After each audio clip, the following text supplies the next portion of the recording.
التاريخ كم مجدا سطرنا على صفحاته وبه تغنى. لکه څنګه چې الله رب العالمین د انسان نه د دین جوړول غواړي، دغه رقم ته رب العالمین جل جلاله د انسانانو نه د دنیا جوړول هم غوښتي دي.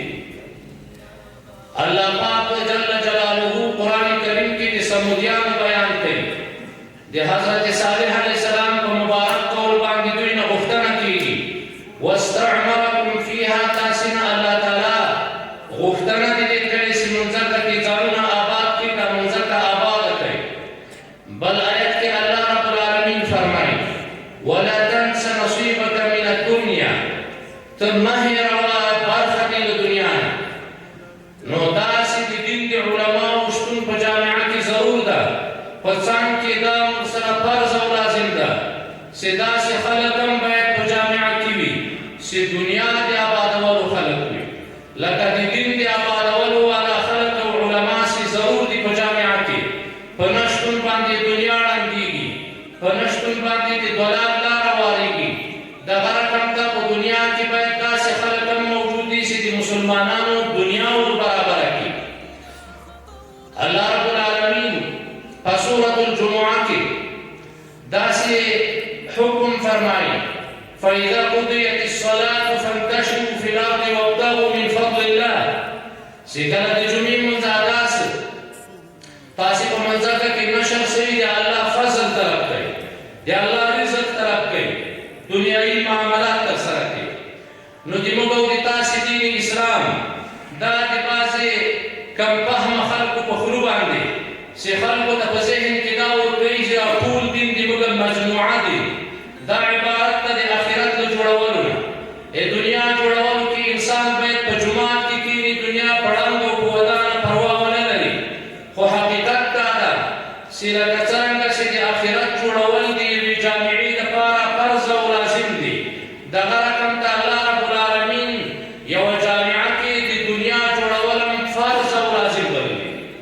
زموږ او د تاسې د فقه حنفي مشهور عالم، مشهوره فتاوا رب المحتار، هغه په مقدمه کې لیکلي دي وایي د دنیا هغه علوم چې د انسانانو زندګي ورپورې تړلې ده، بې له هغه نه انسانان په سختي باندې ژوند تېرولی شي. هغه علوم چې هغو نه بغیر انسانان اسوده ژوند نشي کولی، د هغو علومو دنیوي علومو وایي حکم فرض ده په خلکو باندې، دا به خامخا کوي او فرض کفایي ورته ویلي دي. په لهذا د په جامعې دپاره د روح او د جسد مثال ده د علماو د دین او د علماو د دنیا. علما د دین ده د روح مثال لري، علما د دنیا د جسد مثال لري. د انسان د روح برابر وي خو جسد زخمي وي، جسد خرابه وي، دا هم سم له ژوند نه خوند نشي اخیستلی او سمه زندګي نشي کولی. خو که جسد برابر و او روح یې په آفاتو کې مبتلا و، په خباثتونو کې مبتلا و، دا هم له زندګي نه خوند نشي اخیستلی. مقصود او مطلوب د انسان دا ده چې دی باید په دنیا کې داسې زندګي تېره کړي چې هم د خپل روح غم ورسره وي او هم د خپل جسد غم ورسره وي.